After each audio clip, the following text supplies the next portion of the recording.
So in fact the last 20 years America ಬಿಟ್ಟು ಬಂದ ಮೇಲೆ ನನಗೆ ನಿಜವಾದ ತಿಳುವಳಿಕೆ ಜ್ಞಾನ ಬಂದಿರೋದು. ಅದು ಎಷ್ಟು ಅಂದರೆ ಇಲ್ಲಿ ತನಕ ನಾವು ಒಂದು ಟ್ಯಾಬ್ಲೆಟು ತಗೊಂಡಿಲ್ಲ. ನಾನು ಡಾಕ್ಟ್ರು, ದೊಡ್ಡ ಡಾಕ್ಟ್ರು, ಆದರೆ ನಮಗೆ ಅಗತ್ಯ ಇಲ್ಲ.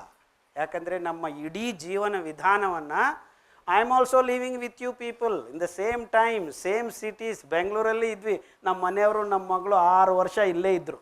ಸಕ್ಕರೆ ಮಾತ್ರ ನೀವು ಮನೆಗೆ ತರ್ಲಕ್ಕೂ ಹೋಗಬೇಡಿ. ಇಟ್ ಈಸ್ ದ ತಿಳಿ ವಿಷ. ನಿಮ್ಮ ಮಕ್ಕಳೇ ಬಾಯಿಗೆ ಬೆಳಗ್ಗೆ ಎದ್ದು ಹಾಕೋ ಪೇಸ್ಟಿಂದ ಹಿಡಿದು ರಾತ್ರಿ ನೀವು ಓಲ್ಡ್ ಪೀಪಲ್ ನಿದ್ದೆ ಬರಲ್ಲ ಅಂತ ಹಾಲಿಗೆ ಅರಿಶಿನ ಮತ್ತು ಸಕ್ಕರೆ ಹಾಕ್ಬಿಡಿ, ಎಲ್ಲ ವಿಷ. ನಿಜವಾದ ಸಿಹಿ ಬೇಕು ಅಂದರೆ ಸಪೋಟ ಹಣ್ಣನ್ನು ಒಣಗಿಸ್ಕೊಳ್ಳಿ, ಹಾಲಿಗೆ ಹಾಕಿ ನೆನೆಸಿದ್ರೆ ತುಂಬ ಅದ್ಭುತವಾದ ಸಿಹಿ ಅದಕ್ಕೆ ಹೀರ್ಕೊಳ್ಳುತ್ತೆ. ಹಲಸಿನ ಹಣ್ಣು ಹಂಗೆ ಮಾಡ್ಕೋಬೋದು.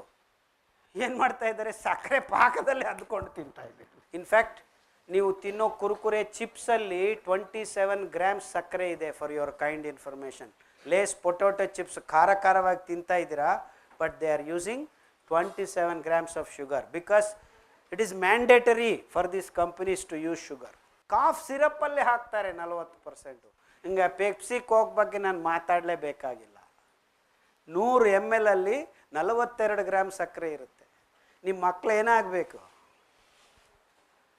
ಅದರಿಂದ ಇಲ್ಲಿರೋ ಆ್ಯಸಿಡ್ಡು ಅದೆಲ್ಲ ನಾನು ಮಾತಾಡ್ತಾ ಇಲ್ಲ. Just I am talking about bare sugar alone can kill you ಅಂದರೆ ಡಯಾಬಿಟಿಸ್ ರೋಗ ಬರೋದಕ್ಕೆ ಅತಿ ಹೆಚ್ಚಿನ ಸಾಧ್ಯತೆಗಳನ್ನು ನೀವು ನಿಮ್ಮ ಮಕ್ಕಳಿಗೆ ಕೈಯಾರ ಕೊಡ್ತಾ ಇದ್ದೀರಾ.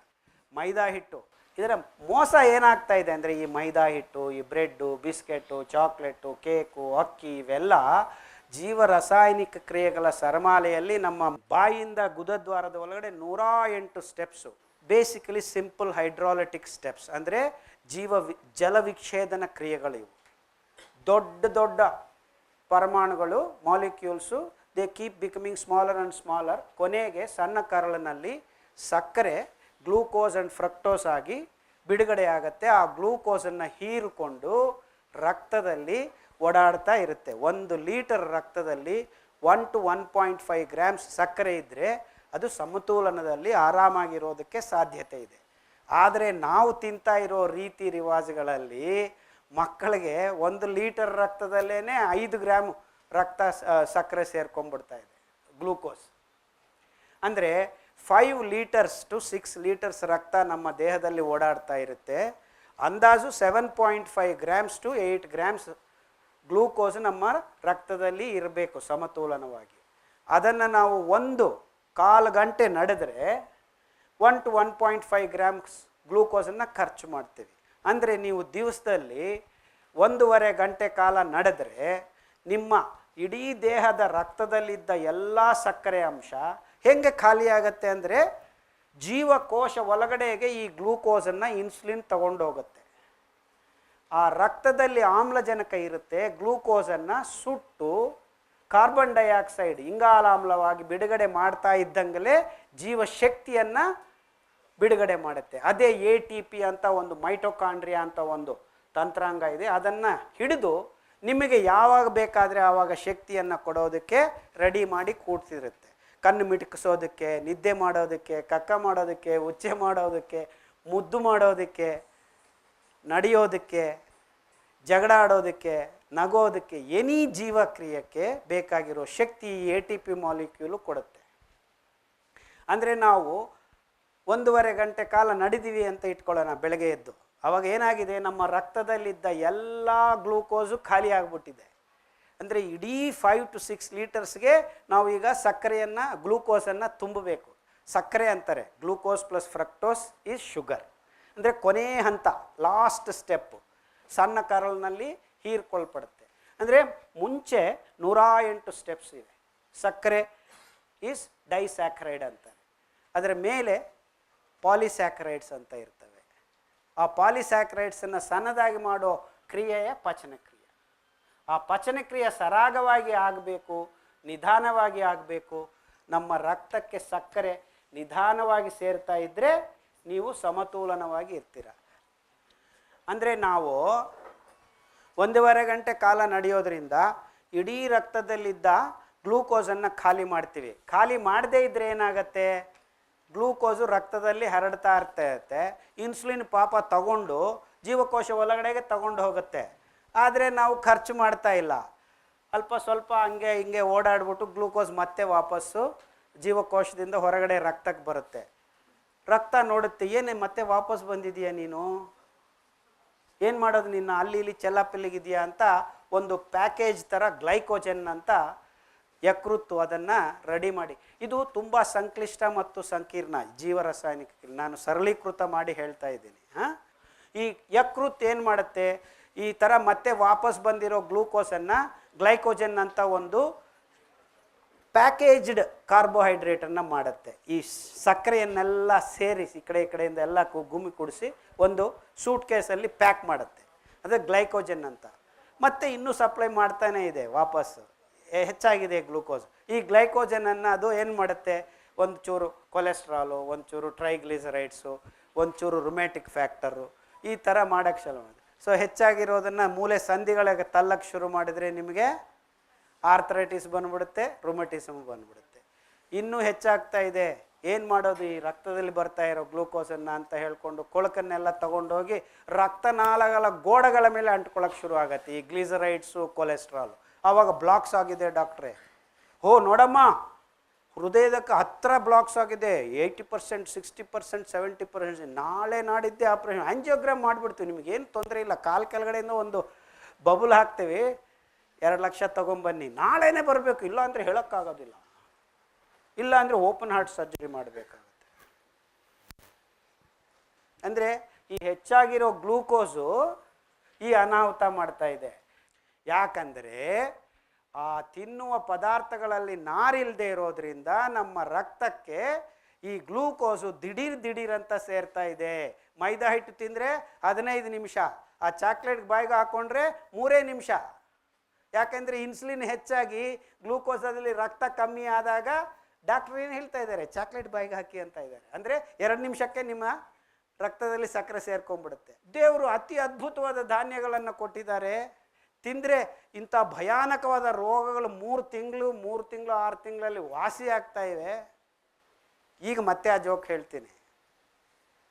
ಆ PWD ಇಂಜಿನಿಯರ್ ಬಂದು ಎಲ್ಲ ವಾಸಿ ಆದಮೇಲೆ ಹೆಂಡ್ತಿನ ಕಳಿಸಿ, ಡಾಕ್ಟ್ರೇ ನಾರ್ಮಲ್ ಊಟ ತಿನ್ಬೋದಾ ಅಂತ ನಮ್ಮ ಮನೆಯವ್ರು ಕೇಳ್ತಾ ಇದ್ದಾರೆ ಅಂತ. ನಾನು ಅವನಿಗೆ ಇಷ್ಟು ದಿವಸ ಅಬ್ನಾರ್ಮಲ್ ಊಟ ಮಾಡಿಸಿದ್ದೀನಿ,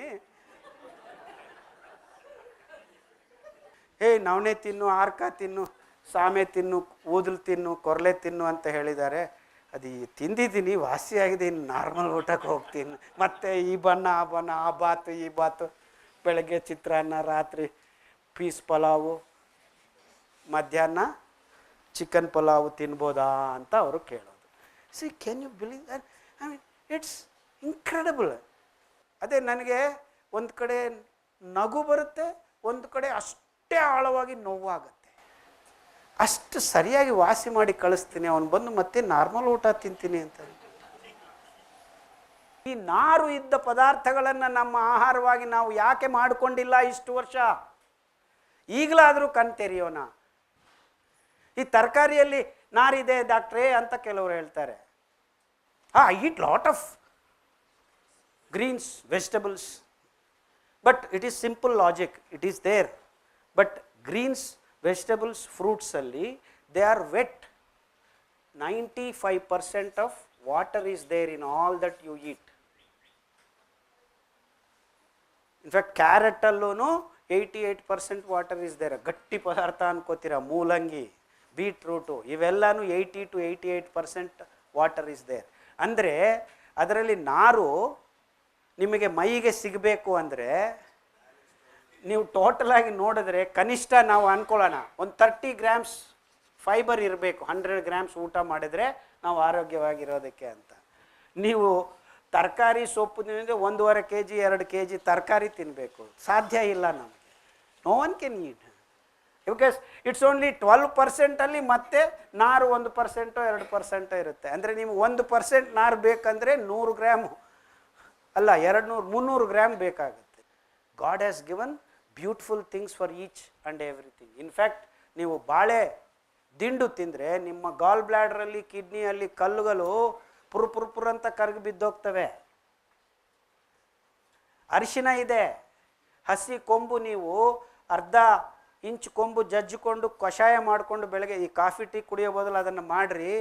ನಿಮ್ಮ ಬುದ್ಧಿ ಮಾಂದ್ಯತೆ ಹೋಗಿ ಸೂಕ್ಷ್ಮ ಗ್ರಾಹಿಗಳಾಗ್ತೀರ ನೀವು.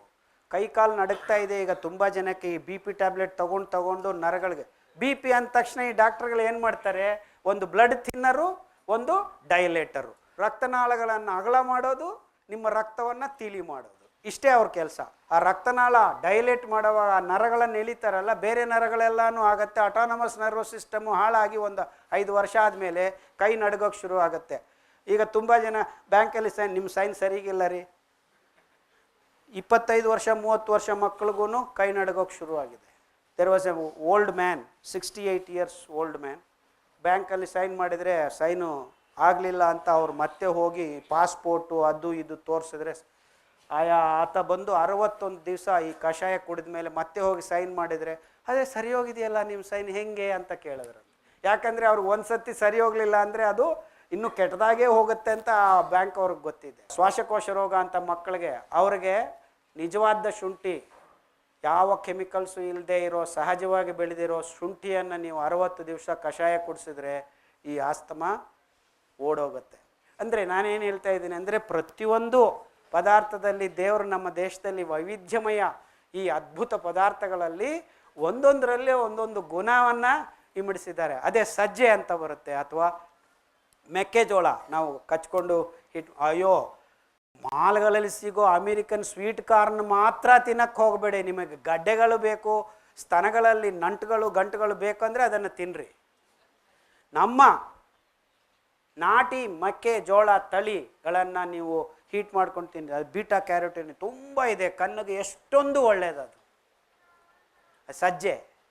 ಸಜ್ಜೆ ಮೊಳಕೆ ಮಾಡಿಕೊಂಡು ಹಾಲು ಕುಡಿದ್ರೆ ಬಾಲಿಂತರಿಗೆ ಹಾಲು ಸತತವಾಗಿ ಸರಾಗವಾಗಿ ಈ ಸ್ತನಗಳಲ್ಲಿ ಗಡ್ಡೆಗಳಾಗದೆ 2 ವರ್ಷ ಅಲ್ಲ 3 ವರ್ಷ ಮಕ್ಕಳಿಗೆ ಹಾಲು ಸಿಗುತ್ತೆ. ಇನ್ಫ್ಯಾಕ್ಟ್ ಮಕ್ಕಳಿಗೆ ನೀವು ಹಾಲು ಬಿಟ್ಟು ಇನ್ನೇನು ಕೊಡಬೇಕಾಗಿಲ್ಲ 3 ವರ್ಷನೂ, ತಾಯಿ ಹಾಲು ಬಿಟ್ಟರೆ. ಈ A2 ಹಾಲನ್ನು ಮಾತ್ರ ಕೊಡೋಕ್ಕೆ ಹೋಗಬೇಡಿ ನಿಮ್ಮ ಮಕ್ಕಳಿಗೆ. So what all we have to do is this, just throw away all this nonsense and get our ಸಿರಿಧಾನ್ಯಗಳು ಎಲ್ಲ ಮಾಡ್ಕೋಬೋದು. ಇಡ್ಲಿ ಮಾಡ್ಬೋದು, ದೋಸೆ ಮಾಡ್ಬೋದು, ಚಿತ್ರಾನ್ನ ಮಾಡ್ಬೋದು, ಈ ಬಾತು ಆ ಬಾತು ಮಾಡ್ಕೋಬೋದು, ಏನೂ ವ್ಯತ್ಯಾಸ ಇಲ್ಲ. ಅಕ್ಕಿ ಇವೆಲ್ಲ ನಿಜವಾದ ಅಕ್ಕಿಗಳು. ಆರ್ಕ ಅಕ್ಕಿ, ನವಣೆ ಅಕ್ಕಿ, ಸಾಮೆ ಅಕ್ಕಿ, ಊದಲ ಅಕ್ಕಿ, ಬರಗು ಅಕ್ಕಿ, ಅರ್ಥ ಆಯ್ತಾ ಇದೆ? ಇವೆಲ್ಲ ಅಕ್ಕಿಗಳು. ಆದರೆ ಅದ್ಭುತ ಏನಂದರೆ ಇವು ವರ್ತುಲಾಕಾರದಲ್ಲಿ ಇರ್ತವೆ. ಕೇಂದ್ರದಿಂದಾನೇ 7 ಪದರಗಳಲ್ಲಿ ನಾರು ಆವರಿಸ್ಕೊಂಡಿದೆ. ಅಂದರೆ ನೀವು ಮೇಲೆ ಪದರ ತೆಗೆದರೆ ನಾರು ಹೋಗೋದಿಲ್ಲ. ಸೊ 100 ಗ್ರಾಮ್ ತಿಂದರೆ ನಿಮಗೆ ಕಡ್ಡಾಯವಾಗಿ 8 ಗ್ರಾಮ್ ನಾರು ಸಿಕ್ಕೇ ಸಿಗುತ್ತೆ. ನವಣೆಯಲ್ಲಿ ಆರ್ಕದಲ್ಲಿ 9 ಗ್ರಾಮ್ ನಾರು ಸಿಕ್ಕೇ ಸಿಗುತ್ತೆ. ಮೇಲೆ ಪದರ ತೆಗುತ್ತಾ ಇದ್ರು ಅದು ಎಲ್ಲ ಪದರಗಳಲ್ಲಿ ಅದೇ ಅಕ್ಕಿ ಗೋಧಿಯಲ್ಲಿ ಮೇಲೆ ತೆಗೆದುಬಿಟ್ರೆ ಇನ್ನು ಮೇಲೆ ಬರೀ ಪಿಷ್ಟ, ನಿಮಗೆ ಹಿಟ್ಟು ನಥಿಂಗ್ ಎಲ್ಸ್.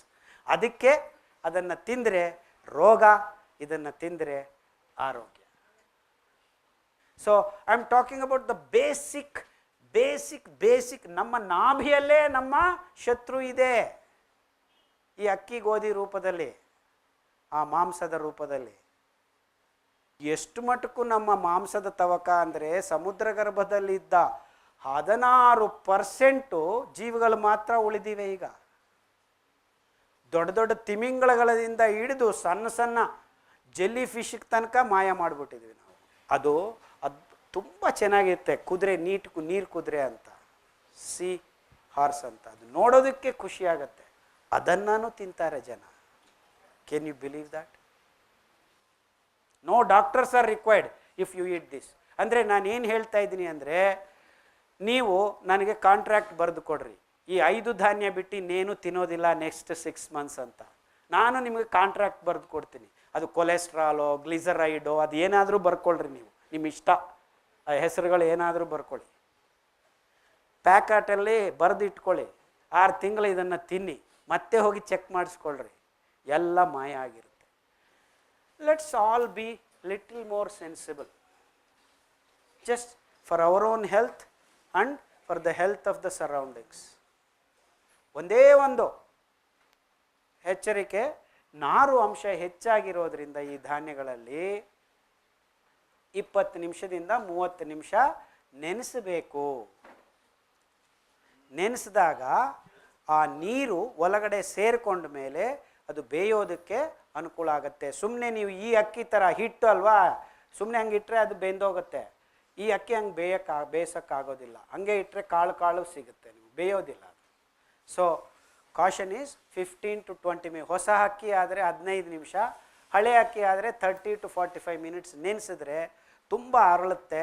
ಒಂದೊಂದು ಧಾನ್ಯವನ್ನು ಸಪ್ರೇಟಾಗಿ ಅಡುಗೆ ಮಾಡಿಕೊಂಡು ಬರೀ ಉಪ್ಪು ತುಪ್ಪ, ಉಪ್ಪು ಇರೋದಿಲ್ಲ ಇದರಲ್ಲಿ, ಸ್ವಲ್ಪ ಉಪ್ಪು ಉದುರಿಸ್ಕೊಳ್ಳಿ, ಏನೂ ತೊಂದರೆ ಇಲ್ಲ, ನಿಮಗೆ BP ಬರೋದಿಲ್ಲ, ಹೋಗುತ್ತೆ. ಆ ಯೂರಿಯಾ ಉಪ್ಪು DAP ಉಪ್ಪು ತಿನ್ನೋದ್ರಿಂದ ನಿಮಗೆ ತೊಂದರೆ ಆಗ್ತಾ ಇರೋದು, ಸರಿನಾ? ನಾರ್ಮಲ್ ಉಪ್ಪಿಂದ ಏನು ತೊಂದರೆ ಇಲ್ಲ. ಇಲ್ಲಿಗೆ ಮುಗಿಲಿಲ್ಲ. I want to stay back and I want to take each and every one's question. ಈ ಮಿಲೆಟ್ಸಲ್ಲಿ ಒಮೆಗಾ 6 ಅನ್ನೋದು ಅಂಶ ಜಾಸ್ತಿ ಇದೆ. ಒಮೆಗಾ 3 ಮತ್ತು 6ಗೆ ಕಂಪೇರ್ ಮಾಡಿದ್ರೆ ರೇಷಿಯೋ ಜಾಸ್ತಿ ಇದೆ. ಇದರಿಂದ ಏನಾದರೂ ಎಫೆಕ್ಟ್ ಆಗುತ್ತಾ ಅಥವಾ ಬಾಡಿ ಟಾಕ್ಸಿಕ್ ಆಗುತ್ತಾ ಅನ್ನೋದು? ನಾನು ಗ್ಲೂಕೋಸನ್ನು ಪ್ರಕೃತಿಯಲ್ಲಿ ಪತ್ರ ಹರಿತು ಇಂಗಾಲಾಮ್ಲವನ್ನು ಹೀರಿಕೊಂಡು ನೀರಿನ ಜೊತೆ, ಅಂದರೆ ನೀರನ್ನು ವಿಚ್ಛೇದನ ಮಾಡಿ ಆ ಹೈಡ್ರೋಜನ್, ಆ ಉದಜನವನ್ನು ಇಂಗಾಲಾಮ್ಲಕ್ಕೆ ಸೇರಿಸಿ ಗ್ಲೂಕೋಸನ್ನು ರೆಡಿ ಮಾಡುತ್ತೆ. C4 ಫುಡ್ಸ್ ಅನ್ನೋದರಲ್ಲಿ ಆಕ್ಸಾಲೋ ಅಸಿಟಿಕ್ ಆ್ಯಸಿಡ್ ಅಂತ 4 ಕಾರ್ಬನ್ ಯೂನಿಟ್ ಆಲ್ರೆಡಿ ರೆಡಿ ಇರುತ್ತೆ. ಅದರ ಮೇಲೆ 2 ಕಾರ್ಬನ್ ಯೂನಿಟನ್ನು ಕೂರಿಸಿ ಗ್ಲೂಕೋಸನ್ನು ರೆಡಿ ಮಾಡೋದು C4 ಯೂನಿಟ್ಸು. ಆ C4 ಫುಡ್ ಅಂತೀವಿ. ಅದೇ C4 ಫುಡ್ಡು ಈ ಮಿಲೆಟ್ಸು. ಅಕ್ಕಿ ಗೋಧಿ C6 ಫುಡ್ಸ್, ಅಂದರೆ ಅದು ಪೈರುವಿಕ್ ಆ್ಯಸಿಡ್ C3 ಇಂದ C3 ಫುಡ್ಸ್ ಅಂತಾರೆ. 3 ಅದಕ್ಕೆ ನೀರು ಅಂಶ ಹೆಚ್ಚು ಬೇಕು. ನಮಸ್ತೆ ಎಲ್ಲರಿಗೂ. ಇದು ಸಿರಿಧಾನ್ಯಗಳು ಜನರಲ್ ಸ್ಟೋರಲ್ಲೂ ಸಿಗುತ್ತಲ್ಲ, ಅದು ಆರ್ಗ್ಯಾನಿಕಲ್ಲೇ ಬೆಳೆದಿರ್ತಾರ? ಮತ್ತು ಇವಾಗ ಹುಳ ಎಲ್ಲ ಬರ್ತಾ ಇದೆ, ಸಿರಿಧಾನ್ಯಗಳನ್ನ ಜಾಸ್ತಿ ದಿನ ಇಡೋಕ್ಕಾಗಲ್ಲ, 3 ಮಂತ್ಸ್ಗೆಲ್ಲ ಹುಳ ಬರ್ತಾ ಇದೆ, ಅದಕ್ಕೆ ಪರಿಹಾರ ಏನು? ಹೋಗ್ತಾ ಹೋಗ್ತಾ ಸಿರಿಧಾನ್ಯಗಳು ಆರ್ಗ್ಯಾನಿಕ್ ಆಗ್ತವೆ. ಬಟ್ ತರಕಾರಿ ಸೊಪ್ಪುಗಳಿಗೆ ಮಾತ್ರ ನೀವು ಸೀರಿಯಸ್ ಆಗಿ ಕನ್ಸರ್ನ್ ಆಗಿ ನೋಡ್ಕೋಬೇಕು. ಅದರಲ್ಲಿ ಒಂದು ದೇವರು ನಮ್ಮ ದೇಶಕ್ಕೆ ಒಂದು ಅದೃಷ್ಟ ನೋಡಿ, ಮತ್ತೆ ನಮ್ಮ ದೇಶ ಅದೃಷ್ಟ. ನಮ್ಮ ದೇಶದಲ್ಲಿ ಮಾತ್ರನೇ ಏನಿದೆ ಗೊತ್ತಾ, ಹುಣಸೆ ಹಣ್ಣು ಅಂತ ಒಂದು ಅದ್ಭುತವಾದ ಮರ ಇದೆ. ಆ ಹುಣಸೆ ಹಣ್ಣು ನೀರಿನಲ್ಲಿ ನೀವು ಏನಾದರೂ ಕೊಳಕು ತಗೊಂಡೋಗಿ ಹಾಕ್ರಿ, ಕ್ಯಾಪ್ಸಿಕಮ್ ಇಷ್ಟು ಕೆಮಿಕಲ್ಸ್ ಹಾಕಿದ್ದೀವಿ, ಈ ಫೂಲ್ ಗೋಬಿ ಮಂಚೂರಿ ಅಂತ ಎಲ್ಲರೂ ತಿಂತಾ ಇದ್ದಾರೆ. ನೀವು ತಿನ್ನೋದು ಗೋಬಿ ಮಂಚೂರಿ ಅಲ್ಲ, it's A notion of food. ಅದ್ರ ಬಗ್ಗೆ ಆಮೇಲೆ ಮಾತಾಡ್ತೀನಿ. ಸೊ ನೀವು ಉಪ್ಪು ನೀರಿನಲ್ಲಿ ಮುಂಚೆ ಹಾಕೋರು ಫೂಲ್ ಗೋಬಿಯನ್ನು, ಯಾಕಂದರೆ ಹುಳ ಇರುತ್ತೆ ಅಂತ. ಹುಳ ಯಾವಾಗಿರುತ್ತೆ? ಅಲ್ಲಿ ಔಷಧಿಗಳು ಹೊಡಿದೇ ಇರೋವಾಗ. ಸೊ ಹುಳ ಇಲ್ಲದೆ ಇರೋವಾಗ ಔಷಧಿಗಳು ಹೊಡೆದಿದ್ದಾರೆ ಅಂತ. ಸೊ ಅಂಥದನ್ನು ನೀವೇನು ಮಾಡಿ ಕಣ್ಣಕ್ಕೆ ಕಾಣಿಸೋದಿಲ್ಲ. ಹುಣಸೆ ನೀರಿನಲ್ಲಿ ಹಾಕಿದ್ರೆ 80 to 90% ಅದು ಎಳ್ಕೊಂಬಿಡುತ್ತೆ. ಸೊ ಸಿರಿಧಾನ್ಯಗಳು ಆರ್ಗ್ಯಾನಿಕ್ ಇನ್ಆರ್ಗ್ಯಾನಿಕ್ ಅಂತ ತಲೆ ಕೆಡಿಸ್ಕೋಬೇಡಿ. ನಿಮ್ಮ ತರಕಾರಿ ಸೊಪ್ಪು ಹಣ್ಣು ಇವು ಆರ್ಗ್ಯಾನಿಕ್ ಇನ್ಆರ್ಗ್ಯಾನಿಕ್ ಅಂತ ತಲೆ ಕೆಡಿಸ್ಕೊಳ್ಳಿ. ಬೈ ಚಾನ್ಸ್ ನಿಮ್ಗೆ ಆರ್ಗ್ಯಾನಿಕ್ ಪ್ರಾಡಕ್ಟ್ ಸಿಗ್ತಾ ಇಲ್ಲ ಅಂದರೆ ಈ ಹುಣಸೆ ಹಣ್ಣು ನೀರು, ಇನ್ನೂ ಈಗಲೂ ನಮ್ಮ ಅದೃಷ್ಟ ಹುಣಸೆ ಹಣ್ಣಿಗೆ ಯಾರಿಗೂ ಔಷಧಿ ಹೊಡಿತಾ ಇಲ್ಲ. ಈ ಹುಣಸೆ ಮರಗಳನ್ನು ಕಟ್ ಮಾಡದೇ ಇರೋಂಗೆ ನೋಡ್ಕೊಳ್ರಿ ಫಸ್ಟು, ಯಾಕಂದರೆ ಹುಣಸೆ ಹಣ್ಣು ಸಿಗದೇ ಇಲ್ಲ ಅಂದರೆ ಆಮೇಲೆ ತೊಂದರೆ ಆಗುತ್ತೆ ನಮಗೆ. ಸಿರಿಧಾನ್ಯಗಳು ಅದರಲ್ಲೂ ನವಣೆ ಆರ್ಕ ಈ ಥರದ್ದು ಕಂಟಿನ್ಯೂಸ್ ಆಗಿ ತಿಂತಾಯಿದ್ರೆ, ಊಟ ಮಾಡ್ತಾಯಿದ್ರೆ ಹೀಟ್ ಆಗುತ್ತೆ ಅಂತ ಹೇಳ್ತಾರೆ. ನವಣೆ ತಿಂದರೆ ಹೀಟ್ ಆಗುತ್ತೆ. ಹೀಟ್ ಅನ್ನೋ ಪದ ಅರ್ಥ ಒಂದೇ ಒಂದು, ಗೋಧಿ 3 ಹೊತ್ತು ತಿನ್ನಿರಿ, ನಿಮ್ಮ ಗುದದ್ವಾರದಲ್ಲಿ ಉರಿ ಆಗುತ್ತೆ. ಇದು ನಿಜವಾದ ಹೀಟ್ ಅಂದರೆ. ಇಡೀ ಪ್ರಪಂಚದಲ್ಲಿ ಅತಿ ಹೆಚ್ಚಾಗಿ ಹೀಟ್ ಪ್ರೊಡ್ಯೂಸ್ ಮಾಡೋ ಒಂದೇ ಒಂದು ಧಾನ್ಯ ಯಾವುದಾದ್ರೂ ಇದೆ ಅಂದರೆ ಅದು ಗೋಧಿ. ಗೋಧಿ ಬಿಟ್ಟರೆ ಇನ್ನೇನೂ ಇಲ್ಲ. ಇನ್ಫ್ಯಾಕ್ಟ್ ನವಣೆ ಮತ್ತು ಸಜ್ಜೆ ಮೊಳಕೆ ಮಾಡಿ ನೀವು ಬಿಸಿಲಿಗೆ ಹಾಕಿ ಪುಡಿ ಮಾಡಿ ಮಕ್ಕಳಿಗೆ 6 ತಿಂಗಳ ಮಕ್ಕಳಿಗೆ ತಿನ್ನಿಸಿರಿ, ಅದ್ಭುತವಾಗಿ ನಿದ್ದೆ ಮಾಡ್ತಾರೆ, ಸರಾಗವಾಗಿ ಕಕ್ಕ ಮಾಡ್ತಾರೆ. ರಾತ್ರಿ ಹೊತ್ತು 10 ಸತಿ ಎದ್ದು ಅಳೋ ಮಕ್ಕಳಿಗೆ ಈ ಗಂಜಿ ಕುಡಿಸಿದ ಮೇಲೆ 3 ದಿವಸದಲ್ಲಿ ಇಡೀ ರಾತ್ರಿ ಒಂದು ಚೂರು ಇಲ್ಲದೆ ಉಚ್ಚೇನು ಮಾಡ್ಕೊಳ್ದೆ ನಿದ್ದೆ ಮಾಡಿರೋ ಉದಂತಗಳು ನನ್ನ ಹತ್ರ ಇವೆ. ಅಂದರೆ ಇವೆಲ್ಲ ನಾವು ಈ ನವಣೆ, ಸಾಮೆ, ಆರ್ಕ, ಊದಲು ತಿನ್ನೋದಕ್ಕೆ ನಮ್ಮ ಮನಸ್ಸು ರೆಡಿ ಇಲ್ಲ. ಏನೋ ಒಂದು ಕಾರಣ ಹೇಳ್ಕೋಬೇಕು, ಅದು ತಿನ್ನೋಕ್ಕಾಗಲ್ಲ, ಇದು ತಿಂದರೆ ಗ್ಯಾಸ್ ಬರುತ್ತೆ, ಇಲ್ಲಿಂದ ಗ್ಯಾಸ್ ಬರುತ್ತೆ, ಅಲ್ಲಿಂದ ಗ್ಯಾಸ್ ಬರುತ್ತೆ. ಗ್ಯಾಸ್ ಬರೋದು ಎರಡೇ ಕಡೆಯಿಂದ, ಒಂದು ಬಾಯಿಂದ, ಒಂದು ಕೆಳಗಡೆ. ಆ ಅಕ್ಕಿ, ಆ ಚಪಾತಿನ ತಿನ್ನೋದನ್ನು ಬಿಡೋದಕ್ಕೆ ಮನಸ್ಸಿದಿಲ್ಲ. ಅಭ್ಯಾಸ ಆಗಿದೆ, ಮೈಗೆ ಅಭ್ಯಾಸ ಆಗಿದೆ, ರೋಗ ಬರ್ತಾ ಇದೆ, ಟ್ಯಾಬ್ಲೆಟ್ ತಗೊಳ್ಳೋಣ, ನಿದ್ದೆ ಮಾಡೋಣ. ನಿದ್ದೆ ಬರ್ತಾ ಇಲ್ಲ ಡಾಕ್ಟ್ರೆ ಅಂದರೆ ಟ್ಯಾಬ್ಲೆಟ್ ತಗೊಳ್ಳಿ ಅಂತ ಹೇಳ್ತಾರೆ. ಸಾಯಂಕಾಲ ಹೊತ್ತು 6ರಿಂದ 7ವರೆಗೆ ದಿವಸ ಮೆತ್ತಿಗೆ ನಡೀರಿ, 3 ದಿವಸ ಅಲ್ಲ 3 ವಾರ, ಆಮೇಲೆ ನಿದ್ದೆ ಅದಷ್ಟುಗದೆ ಬರುತ್ತೆ. ವಿ ಹ್ಯಾವ್ ಸ್ಟಾಪ್ಡ್ ವಾಕಿಂಗ್, ಎಲ್ಲರಿಗೂ ಇದು, not only in India, anywhere in the world. If you are a human being, if you have 2 legs, walk evening. 50 ವರ್ಷ ಆದಮೇಲೆ ಎಲ್ಲರೂ ಸಾಯಂಕಾಲ 1.5 ಗಂಟೆ ನಡೀರಿ, ಗಟ್ಟಿ ಮೊಸರು, ಆರ್ಕ ಅನ್ನ ತಿನ್ನಿರಿ, ನಿದ್ದೆ ಯಾಕೆ ಬರಲ್ಲ ಅಂತ ನಾನು ನೋಡ್ತೀನಿ. I am dead sure about this. ಈ ಥರ ಪ್ರೋಗ್ರಾಮ್ಸ್ಗಳೆಲ್ಲ ಮಾಡ್ತಾ ಇರ್ತಾರಲ್ಲ, ಸೊ ಈ ಥರ ಪ್ರೋಗ್ರಾಮ್ಸ್ ನೀವು ಯಾಕೆ ನಮ್ಮ ಪೊಲಿಟಿಷಿಯನ್ಸ್ಗೆ ಅಥವಾ ಬ್ಯೂರೋಕ್ರಾಟ್ಸ್ಗೆ ಅವ್ರಿಗೆ ಅರೇಂಜ್ಮೆಂಟ್ಸ್ ಮಾಡಿದ್ರೆ ಅವ್ರಿಗೂ ಕೂಡ ದೊಡ್ಡ ದೊಡ್ಡ ರೋಗ ಆಗ್ತದೆ. ಅವ್ರು ಸಿಂಗಾಪುರ್ ಎಲ್ಲೆಲ್ಲೋ ಹೋಗಿ ಹಾಸ್ಪಿಟಲೈಸೇಷನ್ ಮಾಡ್ಕೊಂಡು ಲಕ್ಷಗಟ್ಟಲೆ ಖರ್ಚು ಮಾಡ್ಕೊಂಡು ಬರ್ತಾರೆ. ಸೊ ಅವ್ರಿಗೆ ಅರ್ಥ ಮಾಡ್ಕೊಂಡ್ರೆ ಬೇಗ ದೊಡ್ಡ ದೊಡ್ಡ projects, American projects, European projects, ಅವನ್ನೆಲ್ಲ they can hold up. 2011 May 17 ನಾವೇನು ತಿನ್ನುತ್ತಿದ್ದೇವೆ ಅಂತ ಲೆಕ್ಚರ್ ಕೊಟ್ಟಿದ್ದೆ. ಅವಾಗ ಸದಾನಂದ ಗೌಡರು ಚೀಫ್ ಮಿನಿಸ್ಟರ್ ಆಗಿದ್ದರು, ಕಮಿಷನರ್ಸು ಅವರು ಎಲ್ಲರೂ ಕೂತಿದ್ರು. ಇಷ್ಟೇ ಮುಕ್ತವಾಗಿ ಅವರು ಇಷ್ಟು ಟೈಮ್ ಕೊಟ್ಟಿರಲಿಲ್ಲ, 45 ನಿಮಿಷ ಕೊಟ್ಟಿದ್ದಾರೆ. ಅಷ್ಟರಲ್ಲಿ ಎಲ್ಲ ಹೇಳಿದ್ದೀನಿ. ಅದನ್ನು ಆ್ಯಕ್ಚುಲಿ ನನ್ನ ಆಡಿಯೋವನ್ನು ಅವರು ರೆಕಾರ್ಡ್ ಮಾಡಿಕೊಂಡು ಪ್ರಿಂಟ್ ಮಾಡಿದ್ದಾರೆ, ನಾವೇನು ತಿನ್ನುತ್ತಿದ್ದೇವೆ ಅಂತ, ಅದೇ ಟೈಟಲಲ್ಲಿ. ಇದು ಈಗ ಹೊರಗಡೆ ಈಗ ಫೈಬರ್ ಬಿಸ್ಕೆಟು, ಫೈಬರ್ ಪ್ರಾಡಕ್ಟ್ ಎಲ್ಲ ಬರ್ತಾ ಇದೆ. ಅದನ್ನು ಎಷ್ಟು ಉಪಯೋಗಿಸ್ಬೋದು, ಉಪಯೋಗಿಸಬಾರ್ದು, ಅಥವಾ ಈ ಇದರಲ್ಲಿ ಇದನ್ನು ಉಪಯೋಗಿಸೋ ಬದಲು ನೀವು ಆಲ್ಟರ್ನೇಟ್ ಆಗಿ ಅದನ್ನೇ ಉಪಯೋಗಿಸಿ ಅಂತ ಕೆಲವರೆಲ್ಲ ಮಾರ್ಕೆಟಿಂಗ್ ಮಾಡೋರು ಹೇಳ್ತಾರೆ. ಅದನ್ನು ಉಪಯೋಗಿಸ್ಬೇಕು ಬೇಡವೋ, ಅದು ಎಷ್ಟು ಸರಿ? It's A beautiful and very technical question. ಸಮಾಧಾನ ಹೇಳ್ತೀನಿ. ಅಂದರೆ ಇದರಲ್ಲಿ ನಾರಿನ ಅಂಶ 3, ಮ್ಯಾಕ್ಸಿಮಮ್ ರಾಗಿ 3.6, ಕ್ವಿನೋವಾದಲ್ಲಿ 4. ಬಟ್ ನಮ್ಮ ದೇಹಕ್ಕೆ ದಿವಸಕ್ಕೆ ಮಿನಿಮಮ್ ಆಫ್ 30 grams ನಾರು ಬೇಕು ಸರ್. ಅದಕ್ಕೋಸ್ಕರ ಮೇಲಕ್ಕೆ ಹೋಗೋಣ ಅಂತ. And we can also supply ಆ ಫೈಬರ್ ಬಿಸ್ಕೆಟ್ಸು ಅದು ಇದು ಅಂತ. ಇನ್ಫ್ಯಾಕ್ಟ್ ಮೋಸ ಮಾಡ್ತಾ ಇದ್ದಾರೆ. ನವನೇ ಹಿಟ್ಟು ಹೊಟ್ಟು ತೆಗೆದುಬಿಟ್ಟು ಈ ಅಕ್ಕಿ ಫ್ಲೋರ್ ಮಿಲ್ಲಲ್ಲಿ ಮಿಕ್ಸ್ ಮಾಡಿ ಕೊಡ್ತಾ ಇದ್ದಾರೆ. ಅವು ಫೈಬರ್ನ ಸಪ್ಲೈ ಮಾಡೋದಿಲ್ಲ. ಯಾಕಂದರೆ ಆ ಬಿಸ್ಕೆಟ್ ತಿಂದ ತಕ್ಷಣ ಅದರಲ್ಲಿರೋ ಹಿಟ್ಟು ಫಸ್ಟು ರಕ್ತಕ್ಕೆ ಸಕ್ಕರೆಯಾಗಿ ಬಂದ್ಬಿಡುತ್ತೆ. ಅಂದರೆ in fact these are called glycaemic content. ಅಂದರೆ ರಕ್ತಕ್ಕೆ ಸಕ್ಕರೆಯನ್ನು ಬೇಗ ಸೇರಿಸಿದ್ರೆ ಗ್ಲೈಸಿಮಿಕ್ ಕಂಟೆಂಟ್ ಹೆಚ್ಚಿದೆ ಅಂತ. ನಿಧಾನವಾಗಿ ಸೇರಿಸೋದಾದರೆ ಅದು ಸಮಾಧಾನವಾಗಿರ್ತೀರ ಅಂತ.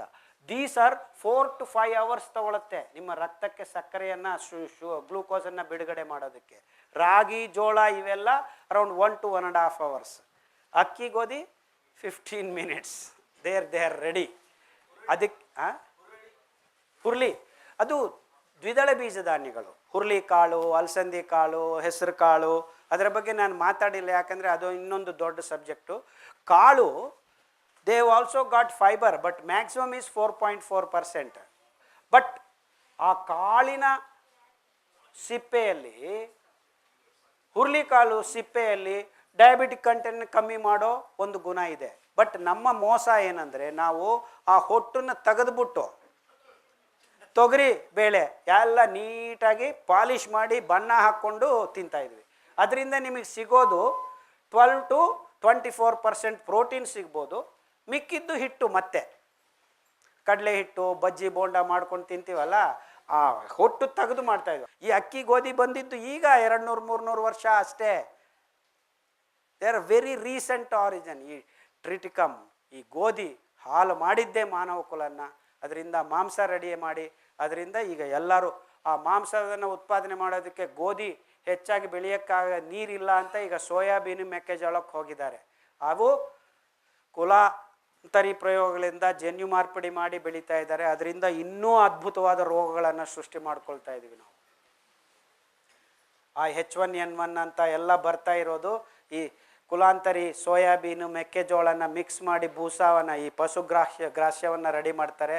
ಅದಕ್ಕೆ ಸ್ಟೆರಾಯ್ಡ್ಸನ್ನು ಲೇಪನ ಮಾಡಿ ಮಾಂಸವನ್ನು ಬೇಗ ಬೇಗ ಉತ್ಪಾದನೆ ಮಾಡೋದ್ರಿಂದ ಮೂಲೆ ಮಜ್ಜೆ ಬೆಳೆಯೋದಿಲ್ಲ ಈ ಹಂದಿಗಳಲ್ಲಿ, ಹಸುಗಳಲ್ಲಿ, ಕೋಳಿಗಳಲ್ಲಿ. ನೋಡಿರ್ತೀರಲ್ಲ, ಕೋಳಿ ಫಾರ್ಮ್ಗೆ ಹೋದರೆ ಬಿದ್ಕೊಂಡಿರ್ತೇವೆ ಹೊಟ್ಟೆ ಮೇಲೆ, ನಿಂತ್ಕೊಂಡಿರೋದಿಲ್ಲ, ಕಾಲಿಲ್ಲ, ಮೂಲೆ ಇಲ್ಲ. ಅದಕ್ಕೆ ಮೂಲೆ ಇಲ್ಲ ಅಂದರೆ ಮೂಲೆ ಮಜ್ಜೆ ಇಲ್ಲ. ಮೂಲೆ ಮಜ್ಜೆ ಇಲ್ಲ ಅಂದರೆ ರೋಗ ನಿರೋಧ ಮಾಡುವ ಪ್ರತಿರೋಧಕ ಕಣಗಳನ್ನು ಉತ್ಪಾದನೆ ಮಾಡುವ ಶಕ್ತಿ ಇರೋದಿಲ್ಲ. ಆ ಮಾಂಸ, ಆ ಕೊಬ್ಬು, ಈ ಡಾಲ್ಡಾ, ಆ ಬಿಸಾಡಿರೋ ಮಾಂಸದಿಂದ ಕುದಿಸಿ ಡಾಲ್ಡಾ ಮಾಡ್ತಾರೆ. ಅದೇ ಎಲ್ಲ ಬೇಕರಿಗಳಿಗೂ ಸಪ್ಲೈ ಮಾಡ್ತಾ ಇರೋದು. ಅದಕ್ಕೆ ನಾನು ಹೇಳೋದು, ಬೇಕರಿಗಳಿಗೆ ನಿಮ್ಮ ಮಕ್ಕಳಿಗೆ ತಂದು, ಯಾಕೆ ಈ ವೀರ್ಯ ಕಣಗಳು ಕಮ್ಮಿ ಆಗ್ತಾ ಇರೋದು, ಅಂಡಾಶಯಗಳಲ್ಲಿ ಕುರುಗಳಾಗ್ತಾ ಇದೆ, ಪಾಲಿಸಿಸ್ಟಿಕ್ ಓವರಿ, ನೀರುಗುಳ್ಳೆ ರೋಗ. ಈಗ ಹೆಣ್ಮಕ್ಳಿಗೆ ಮುಟ್ಟೆ ಆಗೋದಿಲ್ಲ, ಆದರೆ ನಿಲ್ಲೋದಿಲ್ಲ. ಈ ಗೊಂದಲಗಳಿಗೆಲ್ಲ ಕಾರಣ ಈ ರೀತಿಯ ಆಹಾರ ಪದಾರ್ಥಗಳು. ವೀರ್ಯ ಕಣಗಳು 20 ಮಿಲಿಯನ್ ಆಗಿವೆ. ಬೆಂಗಳೂರಲ್ಲಿ ಮೊನ್ನೆ ಸರ್ವೆ ಮಾಡಿದ್ರು, ಎಲ್ಲರೂ 1000 ಜನಕ್ಕೆ ಚೆಕ್ ಮಾಡಿದರೆ 880 people have less than 20 million. It's all because we are not eating ವೈವಿಧ್ಯಮಯ ಆಹಾರ. ಅದಕ್ಕೆ ಒಂದೇ ಒಂದು ಸಿಂಪಲ್ ಪರಿಹಾರ, ಪಪಾಯ, ಸಬ್ಸಿಗೆ ಸೊಪ್ಪು, ಸಪೋಟ ಹಣ್ಣು, ಎಳ್ಳು ಸರಿಯಾಗಿ ತಿಂದರೆ ಮತ್ತು 1.5 ಗಂಟೆ ನಡೆದರೆ ಆ ಇಂಟರ್ನಲ್ ಹೀಟ್ ಜನ್ರೇಟ್ ಆದಾಗ ಕುರುಗಲೆಲ್ಲ ವಾಸಿ ಆಗ್ತವೆ. ಇಬ್ರಿಗೂ, ಗಂಡಸರಿಗೂ ಹೆಂಗಸರಿಗೂ ಎಲ್ಲ ಪ್ರಾಬ್ಲಮ್ಮು ಸಾಲ್ವ್ ಆಗುತ್ತೆ. ಡಾಕ್ಟ್ರೇ, ಇವತ್ತು H1N1 ಬರ್ತಾ ಇದೆ. ತಾವು ಬೇರೆ ಬೇರೆ ಕಡೆಯಲ್ಲಿ ಅದರ ವಿಷಯ ತಿಳಿಸಿದ್ದೀರಿ. ಆದರೆ ಇವತ್ತು ಇಲ್ಲಿ ಎಲ್ರಿಗೂ ಆಸಕ್ತಿ ಇದೆ ಅದನ್ನು ತಿಳಿಸ್ಬೇಕು ಅಂತ. ಯಾಕಂದರೆ ಗಂಭೀರವಾದ ಕಾಯಿಲೆ. ಒಂದು ಎರಡನೇದು, ತಾವು ಹಿಂದಿನ ಒಂದು ಕಾರ್ಯಕ್ರಮಕ್ಕೆ ನಾನು ಅಟೆಂಡ್ ಆಗಿದ್ದೆ. ಅಲ್ಲಿ ಅರಳಿ ಮರದ ಬಗ್ಗೆ ತಾವು ತುಂಬ ದೊಡ್ಡ ಮಾಹಿತಿ ಕೊಟ್ಟಿದ್ದೀರಿ. ಹಾಗೆ ಬೇರೆ ಬೇರೆ ಸೊಪ್ಪುಗಳ ಕಷಾಯ ಮಾಡುವಂಥದ್ದು 7 ಅಂಶಗಳದ್ದು ಅದನ್ನು ಹೇಳಿದ್ದೀರಿ. ಅದನ್ನು ದಯವಿಟ್ಟು ತಾವು ತಿಳಿಸ್ಬೇಕು ಅಂತ ವಿನಂತಿ. ಆ ರೋಗ ನಿರೋಧಕ ಶಕ್ತಿ ಕಮ್ಮಿ ಆಗ್ತಾ ಇರೋದ್ರಿಂದ ನಮಗೆ ಈ H1N1, H5N1, ಮಾಡ್ಕೌಡಿ, ಈ ವೈರಾಣುಗಳೆಲ್ಲ ನಮಗೆ ರೋಗ ತರಿಸೋದು ಯಾವಾಗ? ನಮ್ಮ ರೋಗ ನಿರೋಧಕ ಶಕ್ತಿ ಕಮ್ಮಿ ಆದಾಗ. ಸೊ